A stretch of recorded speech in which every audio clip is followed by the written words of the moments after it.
சமீபத்திய வெள்ளத்தினால சில out break of நோய்கள் வர வாய்ப்பு இருக்குது.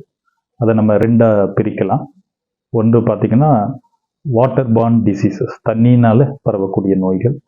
இன்னொன்று வெக்டார் பார்ன் டிசீசஸ், குறிப்பாக கொசுக்கள்னால பரவக்கூடிய நோய்கள். இப்போ தண்ணியினால் என்ன நோய்கள்லாம் பரவலான்னா டைஃபாய்டு, காலரா, ஜாண்டிஸ் போன்ற நோய்கள், குறிப்பாக லெப்டோஸ்பைரோசிஸ்ங்கிற நோய் கூட பரவலாம். கொசுக்கள்னால டெங்கு, சிக்கன்குனியா, மலேரியா போன்ற நோய்கள் பரவலாம். இப்போ இதை எப்படி நம்ம தவிர்க்கலாம்? இப்போ வெள்ளை நீரை நம்ம பயன்படுத்தி பாத்திரங்களை கழுவுவதோ மற்ற வாஷ் பண்ணுவதோ அதை நம்ம செய்யும்போது அந்த நீர்னால நமக்கு உடம்பு வழியாக கூட நோய்கள் பரவுவதற்கு வாய்ப்பு இருக்குது.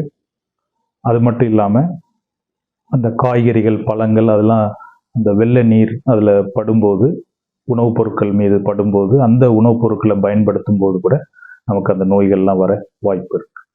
ஸோ அதனால் நம்ம பயன்படுத்தக்கூடிய அந்த தண்ணீர் கொதித்து ஆற வச்ச தண்ணியை நம்ம குடிக்கணும். இல்லை குளோரினேட்டட் வாட்டர் என்று சொல்லுவோம். குளோரின் பயன்படுத்தி சுத்தப்படுத்தப்பட்ட அந்த தண்ணீரை குடிக்கிறது மூலமாகவும் நம்ம தவிர்க்கலாம். இப்போ தண்ணீர் தேங்கி இருப்பதை நம்ம உடனடியாக நீக்குவதற்கு முயற்சி செய்யணும். அப்படி தேங்கி இருக்கிற நீரில் தான் நிறைய கொசுக்கள் பரவும். அதனால் தண்ணீர் தேங்காதபடி நம்ம அதற்கான படிகள் எடுக்கணும்.